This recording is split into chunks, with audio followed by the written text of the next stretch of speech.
Audio article by the Common Constitutionalist entitled Trump to Bureaucrats, Out with the Old.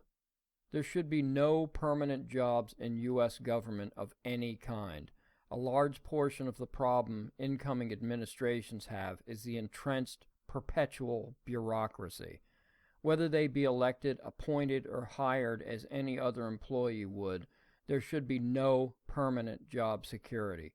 Even at its best, permanent job security leads inevitably to sloth. With tenure, there is also little incentive to excel and innovate. This, of course, is where the old saying, good enough for government, comes from. Yet this has been the life's work for the Democrat Party for decades.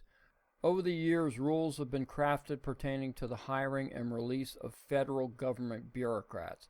It's far too easy to hire them and very difficult to fire them.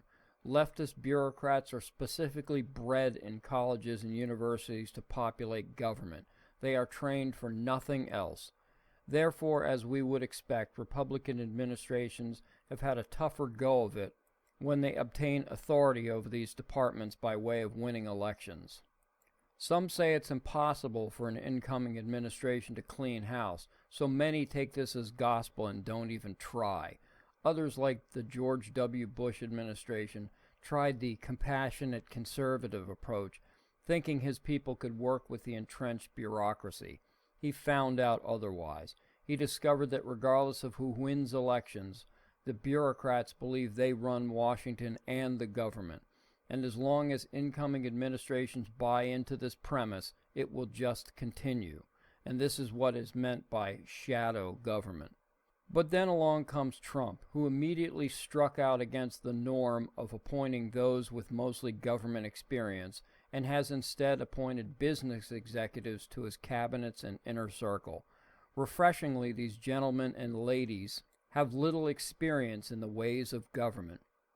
Business is their forte, which translates into actually wanting to accomplish something rather than merely perpetuating and further growing an already far too bloated bureaucracy. And these new appointees are already beginning to shake things up. Take new Secretary of State Rex Tillerson, for example. Yesterday, the Daily Mail reported that, quote, diplomatic experts in the State Department were laid off on Thursday as part of the transition into the new administration, unquote. They added that, quote, former Assistant Secretary for Non-Proliferation Tom Countryman, who was let go last month, criticized the redundancies and said he feared the White House is planning to not rely on State Department experts when conducting foreign policy, unquote. Good. And experts at what? Giving away the store? The State Department is completely worthless and has done nothing but weaken our standing and influence throughout the globe.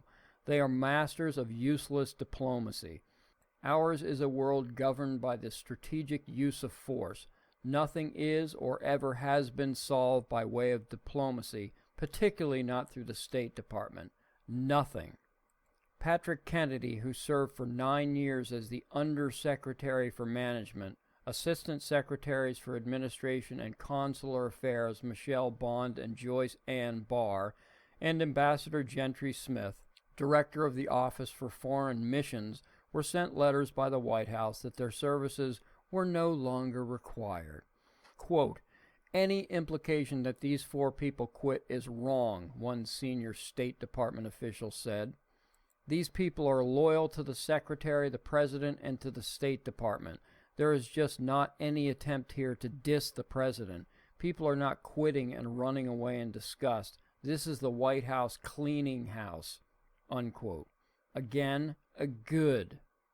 We should all encourage Secretary Tillerson to ramp up the pace and sack more of these useless bureaucrats. Next up, Scott Pruitt.